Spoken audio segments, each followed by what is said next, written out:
मैं एक छोटे से घर में रहता था, एक बड़े से फुसफुसाते जंगल के पास। मैं एक शांत लड़का था, जंगल में घूमते हुए मजबूत और तंदुरुस्त हो गया था।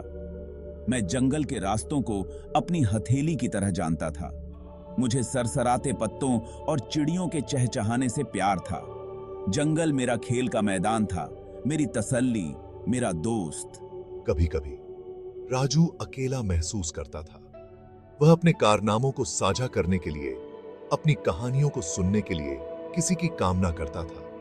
वह एक ऐसे दोस्त के लिए तरसता था जो जंगल के प्रति उसके प्यार को समझे, कोई ऐसा जो उसके रहस्यों से न डरे। उसे क्या पता था, उसकी इच्छा पूरी होने वाली थी।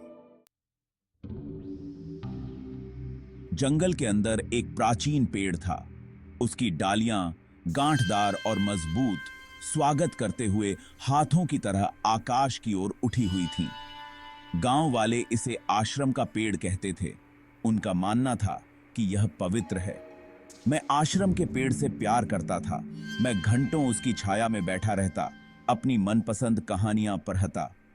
ऐसा लगता था जैसे पेड़ सरसराते पत्तों में उससे राज की बातें फुसफुसा रहा हो। उसने इसके साथ एक अजीब सा रिश्ता महसूस किया, एक ऐसी शांति जो उसे और कहीं नहीं मिली। आश्रम का पेड़ उसका आश्रय बन गया, एक ऐसी जगह जहां उसका अकेलापन गायब हो जाता था और उसके सपने उड़ान भरते थे। एक दोपहर अपने प्यारे पेड़ के नीचे पढ़ते हुए मैंने ऊपर एक सरसराहट सुनी। मैं चौंका, ऊपर देखा। चमकदार, शरारती आंखों की एक जोड़ी ने मुझे देखा। एक छोटा सा बंदर एक डाल से दूसरी डाल पर झूल रहा था, खेल खेल में बकबक कर रहा था। मैं खुश हो गया। मैंने पहले कभी किसी बंदर को इतने करीब से नहीं देखा था। बंदर ने राजू की गोद में एक रसीला आम गिरा दिया। इस दोस्ताना इशारे से हैरान होकर राजू हंस पड़ा। उसने बंदर को अपने साथ लाई हुई गुड़ की एक टुकड़ी दी और इस तरह आश्रम के पेड़ की नजर में एक खूबसूरत दोस्ती की शुरुआत हुई।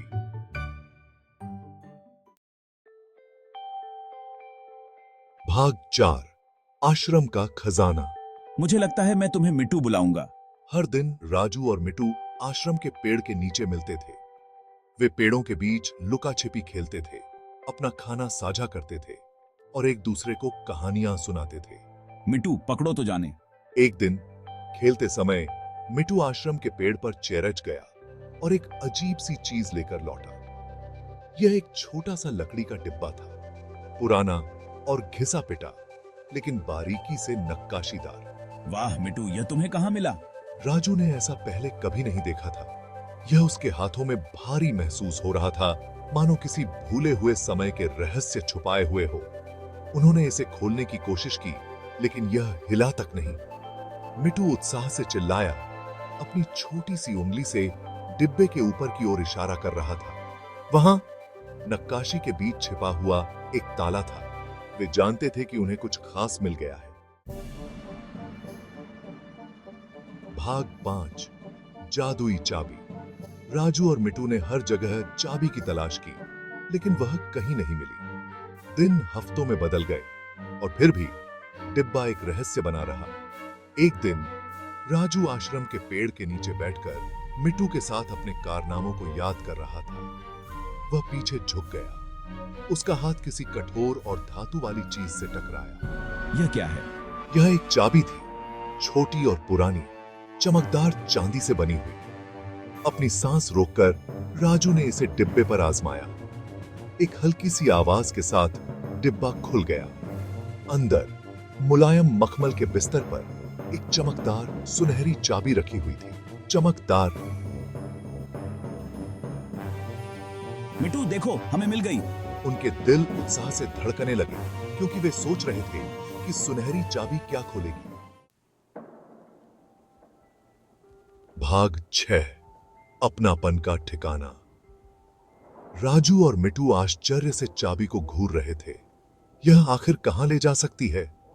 मिट्टू के जिद भरे इशारों का पालन करते हुए वे पहले से कहीं ज्यादा जंगल में अंदर चले गए। ऐसा लग रहा था जैसे चाबी उन्हें आगे खींच रही हो, उनका मार्गदर्शन एक छिपे हुए रास्ते की ओर कर रही हो। अंत में वे एक खुले मैदान में पहुंच गए। यह जगह लाजवाब है। बीच में एक विशाल बरगद का पेड़ था, जिसकी जड़ें एक प्राकृतिक मेहराब बना रही थी, जो एक गुप्त गुफा में ले जा रही थी। अंदर राजू को हैरानी हुई। बच्चे हंस रहे थे और खेल रहे थे। उन्होंने राजू और मिटू का खुले हाथों से स्वागत किया। नए साथियों को पाकर रोमांचित थे। सबको नमस्ते, यह है मिटू।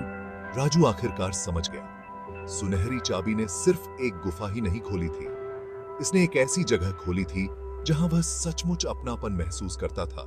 दोस्ती, हंसी और अंतहीन रोमांच से भरी एक जगह। और यह सब कुछ उसके एक शरारती बंदर के साथ असाधारण दोस्ती और आश्रम के पेड़ के जादू की बदौलत था। धन्यवाद मिटू, यह अब तक का सबसे अच्छा रोमांच है। और इस तरह दोस्ती और खोज की उनकी कहानी जारी रही, जो हमेशा के लिए आश्रम के पेड़ के जादू से बंधी रही।